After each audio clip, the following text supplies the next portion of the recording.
دنیا بھر میں بہت سارے برجز ایگزسٹ کرتے ہیں جو اپنی اپنی کمیونٹیز میں ایک انتہائی یونیک پریزنس اور سگنیفیکنس رکھتے ہیں. یہ کمیونٹیز کو آپس میں جوڑتے ہیں. انہی برجز میں سے ایک برج سڈنی ہاربر برج ہے.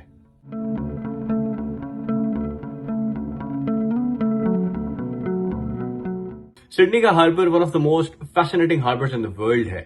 ایسا کہنا تھا شپ کے اس کیپٹن کا جو فرسٹ ٹائم سڈنی میں قیدیوں کی شپ کو لے کر 1788 میں آئے. ان کے بعد آہستہ آہستہ سڈنی کے اندر پوری دنیا سے لوگوں کے آنے کا رجحان بڑھتا چلا گیا اور سڈنی کے ساؤتھ سائڈ پر لوگوں نے سیٹلمنٹ اختیار کرنا سٹارٹ کر دی. Over the period of time south side بہت کنجسٹڈ ہوتی چلی گئی، جس کی وجہ سے لوگوں کو اس بات کی ضرورت محسوس ہوئی کہ اب انہیں نارتھ سائڈ پر بھی سیٹل ہونا چاہیے.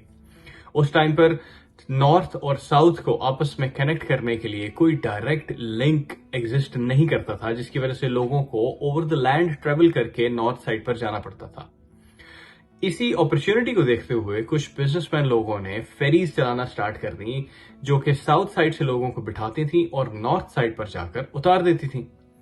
آہستہ آہستہ ان فیریز کا رش اتنا زیادہ ہو گیا کہ ارلی 1900s میں 75 فیریز پر اوور ایک پوائنٹ سے دوسرے پوائنٹ پر کراس کرتی تھیں.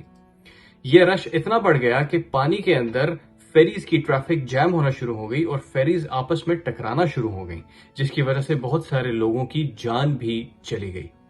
اسی کنجیشن، لوگوں کے انفارچونیٹ انسیڈنٹس کی بیس پر سڈنی ہاربر برج کا پروپوزل پیش کیا گیا.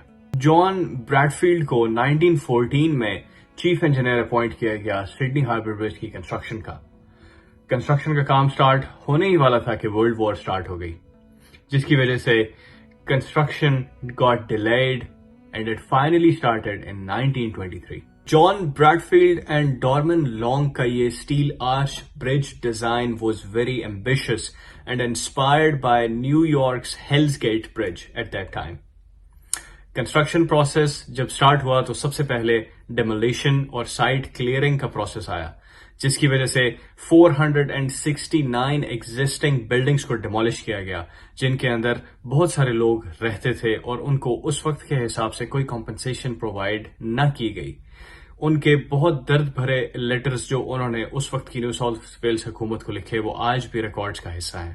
سائٹ کلیئرنس کے بعد the construction of the approach spans was the second step. کیونکہ یہ اسٹیل آرچ برج تھا جو کہ سیلف سپورٹنگ اسٹرکچر ہے، اس کے اینڈ پر 2 پلرز تھے اور ان پلرز تک پہنچنے کے لیے نارتھ اور ساؤتھ سے اپروچ سپینز کنسٹرکٹ کیے گئے جو ان پلرز کے ساتھ کنیکٹ ہوتے تھے.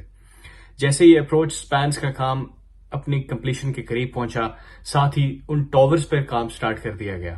ٹاورز کی کمپلیشن کے بعد آرچ بلڈنگ سٹارٹ ہوئی، جس کے لیے on site very huge largest ever creeper cranes establish کی گئیں اور ان کریپر کرینز نے آہستہ آہستہ کینٹیلیور سیکشنز کے تھرو آرچ کی کنسٹرکشن کا کام سٹارٹ کیا.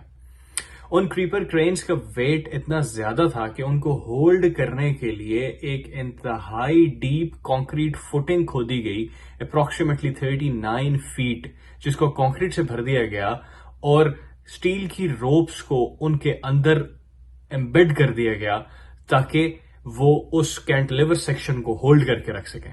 Steel arch construction took approximately 2 years of time to complete, and for the first time in 1930 August, the both ends of the arches from the north and the south met at the junction point. یہ وہ time تھا جس میں تاریخ میں پہلی دفعہ کسی انسان نے سڈنی کے نارتھ سے ساؤتھ پر کراس کیا تھا without using the ferries or without going over the land. 1930 میں سڈنی ہاربر برج کی آرچ کنسٹرکشن کا کام ختم ہونے کے بعد روڈ ویز کی کنسٹرکشن کا کام سٹارٹ ہو گیا. Finally 19th March 1932 Sydney Harbour Bridge officially opened for the public. Ribbon cutting ceremonies were organized on both northern and southern sides of the bridge. It was a landmark moment for the Australian nation and finally the people of Australia, کیونکہ یہ وہ moment تھا جس کا انتظار وہ پچھلے 20 سال سے کر رہے تھے. سڈنی ہاربر برج دنیا کا سب سے اونچا اسٹیل آرچ برج ہے جو کہ سیکنڈ وائڈسٹ بھی ہے. 1149 meters long bridge took around 8 years to complete with a budget of around 10 million pounds.